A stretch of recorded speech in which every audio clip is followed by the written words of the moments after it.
এই পৃথিবীর সবচাইতে বড় সাগরের নাম হচ্ছে প্রশান্ত মহাসাগর।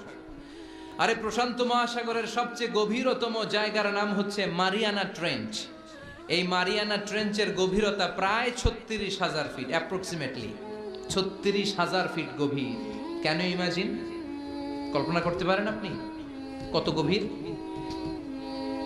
আরে পৃথিবীর সবচেয়ে বড় যে পাহাড়টা মাউন্ট এভারেস্ট, এটার উচ্চতা প্রায় ২৯,০৩৫ ফিট। তাহলে সাগরের গভীরতা ৩৬,০০০ ফিট আর মাউন্ট এভারেস্টের গভীরতা মাত্র ২৯,০০০ ফিট।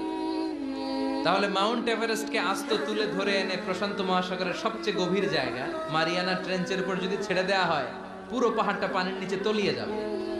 তার উপরেও আরো পানি থেকে যাবে প্রায় ৭,০০০ ফিট।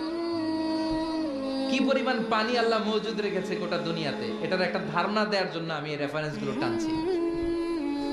মাউন্ট এভারেস্ট নেপালের সাগর মাথায় অবস্থিত ২৯,০৩৫ ফিটের এই পাহাড়টা প্রশান্ত মহাসাগরে রেখে দিলে পুরো পাহাড়টা তলিয়ে যাবে, উপরে খালি পানি থাকবে আর ৭,০০০ ফিট।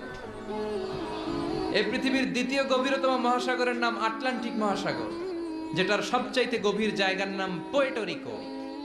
এই পোর্টোরিকোর গভীরতা প্রায় অ্যাপ্রক্সিমেটলি ৩৩,০০০ ফিট। সুবহানাল্লাহ পড়েন।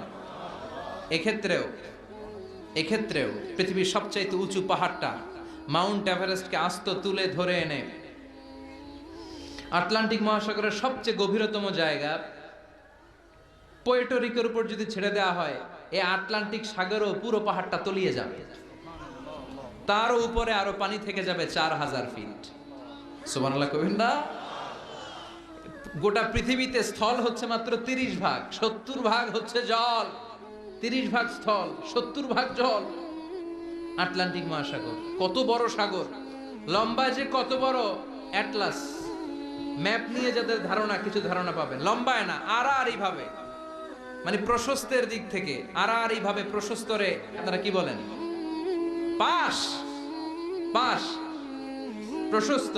এই প্রশস্তকে আপনারা বলেন পাশ। এই পাশের দিক থেকে আটলান্টিক মহাসাগরটা কতটুকু পাশ, কতটুকু প্রশস্ত।